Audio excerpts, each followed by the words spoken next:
Video में मैं आपको बताने वाला हूँ ECS T10 इंग्लैंड का जो मैच नंबर 6 है ना भाई, उसके बारे में यहाँ पर बताने वाला हूँ।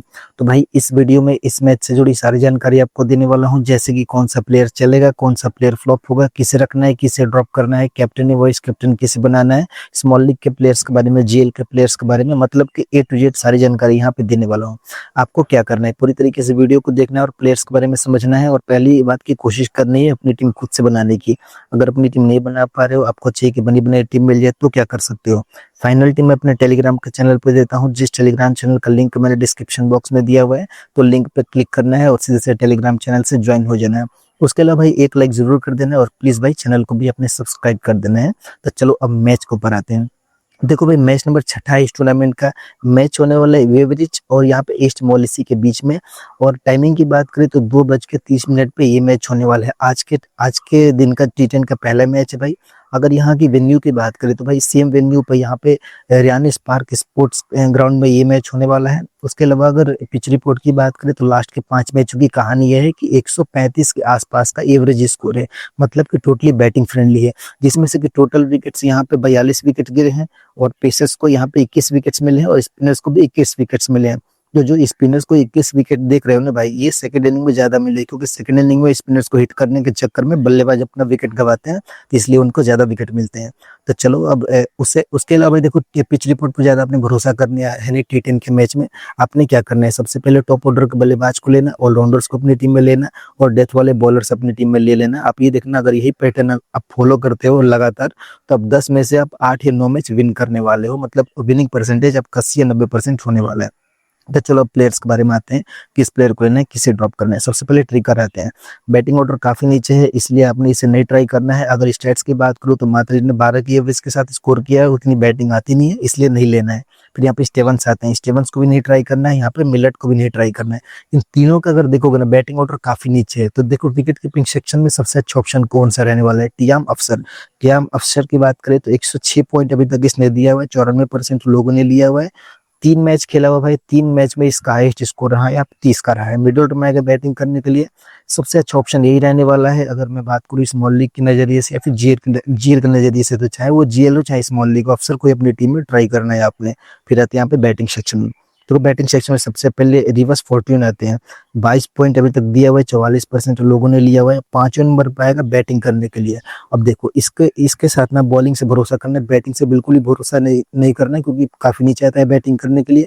अभी तक इसने 4 मैच खेला हुआ है और 4 विकेट चटकाया हुआ है ओवरऑल, और 5 ओवर की टोटल बॉलिंग करी है। तो बॉलिंग भी उतनी नहीं मिलेगी, तो इसलिए मैं अपने टीम में नहीं लूंगा इस प्लेयर को। फिर यहाँ पे आते हैं ग्रिफ्स। अगर ग्रिफ्स की बात करें तो 89% लोगों ने लिया हुआ है। टॉप ऑर्डर का बल्लेबाज है, रेगुलर तरीके से परफॉर्म करेगा। 30 की एवरेज है इसकी T10 की अगर देखी जाए तो। काफी ज्यादा इंपॉर्टेंट प्लेयर रहेगा। GL की टीम में इस प्लेयर को कैप्टन वाइस कैप्टन ट्राई करना, स्मॉल लीग की टीम में एज अ प्लेयर लेके चलना, स्मॉल लीग की टीम में VC ट्राई करके चल सकते हो। फिर यहाँ पे कुलन आते हैं। कुलन का बैटिंग ऑर्डर काफी नीचे है, आपने नहीं लेना है इसे। फिर यहाँ पे आते हैं डेवन नाम। डेवन नाम की बात करें तो भाई लगभग 9% लोगों ने लिया हुआ है मिडिल ऑर्डर में बैटिंग करने के लिए। अगर यहाँ पे WEY की अगर फर्स्ट इनिंग में आती है यहाँ पे बैटिंग, तो इसे ट्राई करके चल सकते हो, अदरवाइज इस प्लेयर को भी आपने नहीं ट्राई करना है। उसके बाद यहाँ पे सोम्स आते हैं। सोम्स का बैटिंग ऑर्डर काफी नीचे है, गोल्डिंग का बैटिंग ऑर्डर काफी नीचे है, इनकी बैटिंग आएगी नहीं, लेने से कोई फायदा है नहीं। अब देखो अब एक इंपॉर्टेंट प्लेयर आते हैं यहाँ पे लुका वुड्स। वुड्स की बात करूँ तो 92% लोगों ने लिया हुआ है, 127 पॉइंट अभी तक इसने दिया हुआ है। 3 मैच खेला भाई, 3 मैच में एक तो 41 रन की पारी खेली, एक 19 रन की पारी खेली। उसके अलावा ओवरऑल अगर इसके स्टैट्स की बात करूँ तो 12 मैच खेला हुआ है, और 12 मैचों में 368 रन इसने स्कोर किया हुआ है। उसके अलावा 41 की अच्छी खासी एवरेज है, प्लस यहाँ पे 5 मैचों में बॉलिंग करी है, 3 विकेट चटकाया हुआ है। और जो 5 मैच में बॉलिंग करी है ना भाई, 8 ओवर की बॉलिंग करी है। बैटिंग और बॉलिंग से दोनों तरीके से पॉइंट देगा। कैप्टन वाइस कैप्टन का अच्छा ऑप्शन रहेगा। अगर कैप्टन वाइस कैप्टन नहीं भी बनाते हो तो एज अ प्लेयर तो आपने छोड़ना ही नहीं, इसे अपनी टीम में लेके चलना है। उसके बाद मैकल आते हैं। मैकल की बात करें तो कोई फायदा नहीं लेने से, रिकॉर्ड भी उतना अच्छा नहीं, बैटिंग ऑर्डर भी काफी नीचे आता है। फिर यहाँ पे टार्लिंग आते हैं। अगर मैं यहाँ पे जे टार्लिंग की बात करूँ तो लास्ट मैच में 5वें नंबर पर आया था बैटिंग करने के लिए। 109 पॉइंट दिया हुआ है और 67% लोगों ने लिया हुआ है। लेकिन उससे पहले टॉप ऑर्डर में आता था बैटिंग करने के लिए। 25 और 18 रन की 2 अच्छी इनिंग आई है इसके बल्ले से। काफी इंपॉर्टेंट प्लेयर रहेगा, आप इसे as a trump card player भी ट्राई करके चल सकते हो। भले यहाँ पे 67% लोगों ने लिया हुआ है, पर आज के मैच में काफी ज्यादा चांस है कि बड़ी इनिंग खेल के जाएगा, तो GL के नजरिए से काफी ज्यादा इंपॉर्टेंट रहेगा। उसके अलावा इनमें से कोई भी नहीं खेलेगा, अगर खेलता भी है तो ज़्यादा इंपॉर्टेंट नहीं रहेगा, क्योंकि इन सबका बैटिंग ऑर्डर काफ़ी नीचे रहता है, इसलिए लेने से टीम में कोई भी फायदा है नहीं। अब थोड़ा सा आते हैं ऑलराउंडर सेक्शन में। देखो भाई, ऑलराउंडर सेक्शन में सबसे पहले बी के आते हैं। लगभग 95% लोगों ने लिया हुआ है। टॉप ऑर्डर का बल्लेबाज है, बैटिंग भी करेगा प्लस बॉलिंग भी करेगा, तो यानी कि बैटिंग और बॉलिंग से दोनों तरीके से पॉइंट देगा। इसके अगर स्टैट्स की बात करूँ तो 31 के एवरेज के साथ इसने बैटिंग करी है और 23 विकेट इसने चटकाया हुआ है। T10 के रिकॉर्ड की बात करूँ तो काफी ज्यादा इंपॉर्टेंट प्लेयर रहेगा, आप इस प्लेयर को नहीं छोड़ सकते हो, काफी ज्यादा इंपॉर्टेंट रहने वाला है। फिर यहाँ पे नूरिस्तानी आते हैं। नूरिस्तानी की बात करें तो भाई सेम प्लेयर इसके साथ भी है, दूसरे नंबर पर आएगा बैटिंग करने के लिए, और पूरी बैटिंग इसकी मिलने वाली है और बॉलिंग बैकअप भी रहेगा। 2 ओवर की बॉलिंग कंफर्म कराएगा। हो सकता है कि अगर WEUI की अगर फर्स्ट इनिंग में आती है बॉलिंग, तो ये जो प्लेयर है डेथ कोर्स में बॉलिंग करा सकता है, तो इसलिए काफी इंपॉर्टेंट रहेगा। एक कैप्टन वाइस कैप्टन का भी अच्छा ऑप्शन रहेगा। एफ हुसैन आते हैं, मिडिल ऑर्डर में आएगा बैटिंग करने के लिए, प्लस 2 ओवर की बॉलिंग कराएगा ये प्लेयर। अब देखो इसके स्टैट्स की बात करूँ तो इसने 23 मैचेस अभी तक खेला हुआ है और 23 मैच में 18 की एवरेज के साथ इसने स्कोर किया हुआ है। प्लस इसके साथ बॉलिंग बैकअप भी रहेगा, तो बैटिंग से और बॉलिंग से दोनों तरीके से पॉइंट देगा, इसलिए ये प्लेयर भी कैप्टन वाइस कैप्टन का अच्छा ऑप्शन रहेगा जेल के नजरिए से अगर देखा जाए तो। फिर यहाँ पे एम शियान आते हैं। एम शियान की अगर बात करें भाई तो देखो, ओपन आता है प्लेयर बैटिंग करने के लिए, मात्र 71% लोगों ने लिया हुआ है, 386 पॉइंट दिया हुआ है। लास्ट के 2 मैचों की कहानी यह है कि भाई सब में इसने बैटिंग भी करी है बॉलिंग भी करी है। लास्ट मैच में 80 रन की पारी प्लस उसके उससे पहले भी 57 रन की पारी, 2 ओवर की, दोनों मैच में 2-2 ओवर की बॉलिंग करी है इसने, सबसे ज्यादा पॉइंट दिया हुआ है। कैप्टनसी का सबसे अच्छा ऑप्शन यही रहने वाला है, इस चीज को ध्यान देना कि भाई सबसे ज्यादा ऑप्शन अच्छा यही रहने वाला है कैप्टनसी। कैप्टन आपने इसे ही बनाना है। अगर मैं इसके स्टेट्स की बात करूँ तो इसने भी 20 की एवरेज के साथ स्कोर किया हुआ है, पर रिसेंटली फॉर्म काफी अच्छा है और 18 विकेट भी चटकाया हुआ है, तो प्लेयर काफी ज्यादा इंपॉर्टेंट रहने वाला है। जे फील्ड की बात करूँ या फिर यहाँ पे टॉम विल्सन की बात करूँ तो काफी नीचे आते हैं बैटिंग करने के लिए, लेने से कोई फायदा है नहीं। फिर यहाँ पे मार्क्स आते हैं। अगर मार्क्स की बात करूँ तो 5वें नंबर पे आएगा बल्लेबाजी करने के लिए, बैटिंग उतनी आएगी नहीं, मैं अपनी टीम में नहीं ट्राई करूंगा इस प्लेयर को।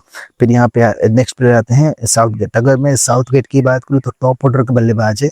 लास्ट मैच में इसने 62 रन की पारी खेली थी, प्लस विकेट लेस गया था, 1 ओवर की बॉलिंग करी थी, उससे पहले बैटिंग नहीं आई थी, लेकिन मैं कहूंगा कि काफी ज्यादा इंपॉर्टेंट प्लेयर रहेगा। ट्रम्प कार्ड पिक हमारे लिए हो सकता है। क्या है, अभी तक यहाँ पे 151 पॉइंट दे चुका है, 42% लोगों ने लिया हुआ, काफी ज्यादा इंपॉर्टेंट रहेगा। आप स्मॉल लीग की बात करो चाहे फिर जीएल की बात करो, आपने उसे अपनी टीम में ट्राई करके चलना है। फिर यहाँ पे नेक्स्ट प्लेयर आते हैं जो जॉनसन। अगर मैं जो जॉनसन की बात करूँ तो दूसरे नंबर पर आएगा बल्लेबाजी करने के लिए। लास्ट मैच में बैटिंग नहीं आई क्योंकि इसकी टीम ने एक भी विकेट खोया नहीं था और टारगेट को हासिल कर लिया था, लेकिन भाई इसकी बैटिंग आने वाली है, बैटिंग भी करेगा बॉलिंग भी करेगा। इसके स्टैट्स की बात करूँ 13 मैचेस खेला हुआ है और 13 मैचों में 149 रन इसने स्कोर किया हुआ है 14 की एवरेज के साथ, प्लस यहाँ पे विकेट भी 8 विकेट लिया हुआ है, तो बैटिंग और बॉलिंग से आपको पॉइंट देके जा सकता है। इंपॉर्टेंट पिक रहने वाला है, आपने इसे भी अपनी टीम में नहीं छोड़ना है। फिर आते हैं बॉलिंग सेक्शन में। देखो बॉलिंग सेक्शन में एस गुप्ता को नहीं लेना है, फर्स्ट इनिंग में आती है इसकी बॉलिंग तो ही ट्राई करना है, अदरवाइज इसको छोड़ देना। फिर यहाँ पे एम शाहिद आते हैं। अगर शाहिद की बात करूँ तो काफी ज्यादा इंपॉर्टेंट रहने वाला है, क्योंकि सिलेक्शन परसेंटेज भी देख सकते हो, अभी तक इसने 23 मैचेस खेला हुआ और 23 मैचों में 21 विकेट चटकाया हुआ है और इसने 39 ओवर की बॉलिंग भी करी है T10 के मैचों में अगर देखा जाए तो। फर्स्ट इनिंग में आती है बॉलिंग तो VC ट्राई करके चल सकते, वैसे भी काफी ज्यादा इंपॉर्टेंट रहेगा। फिर यहाँ पे हटिंगटन आता है। हटिंगटन की बात करें तो जेल की टीम में ट्राई करना, स्मॉल लीग की टीम में उतना ज्यादा इंपॉर्टेंट नहीं रहने वाला है। यहाँ पे क्राउटर आते हैं। क्राउटर की अगर बात करें तो देखो अभी तक 3 मैच खेला हुआ है इसने। जो पिछले जो टूर्नामेंट की बात करूँ तो इसने अभी तक 3 ही मैच खेला हुआ और 3 मैच में 2 विकेट चटकाया हुआ है, लेकिन इसने 3 के 3 मैचों में इसने 6 ओवर की बॉलिंग करी है, मतलब कि हर एक मैच में फुल ओवर बॉलिंग करेगा। T10 के हिसाब से देखा जाए तो काफी इंपॉर्टेंट हो सकता है हमारे लिए, इसलिए मैं कहूंगा ये इंपॉर्टेंट रहेगा हमारे लिए, ट्राई करके चलना।